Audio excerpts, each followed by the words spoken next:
Il-Kulleġġ Malti għax-Xjenza, l-Arti u t-Teknoloġija l-MCAST niedet minn programmi f'livell ta' masters f'diversi oqsma li minnhom se tibbenefika l-industrija ta' pajjiżna.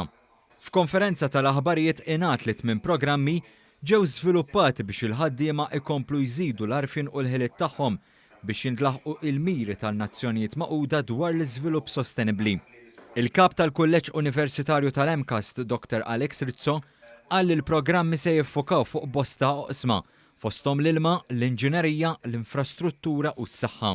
Tinduna li l-areas kollha huma bżonn jużi għall-pajjiż, bżonn jużi għal kif nimixja quddiem, l-ekonomija kif kważi qed tisplodi u anke l-infrastrutturi kif qed jinbnew biex jissupportjaw l-ekonomija ta' pajjiżna.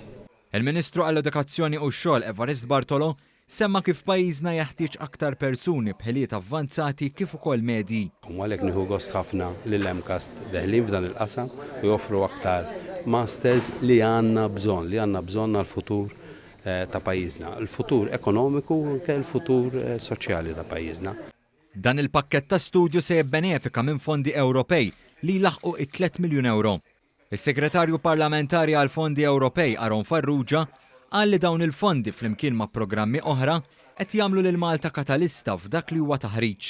Dan huwa l-mod ta' kif issa l-industrija ta' pajjiżna qed nippreparawha ħajkonna workforce imħarġa biex tilqa' għal dawn l-industri u dan huwa dak li l-pajjiż għandu bżonn għaliex l-ikbar investiment għandu jmur lejn il-workforce ta' pajjiżna.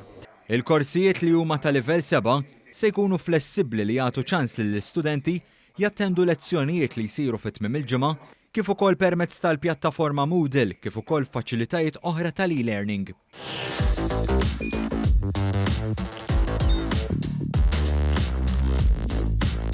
Idħol fuq one.com.mt u hemmhekk tista' tara l-programmi kollha li jxandru fuq One permezz ta' One Play.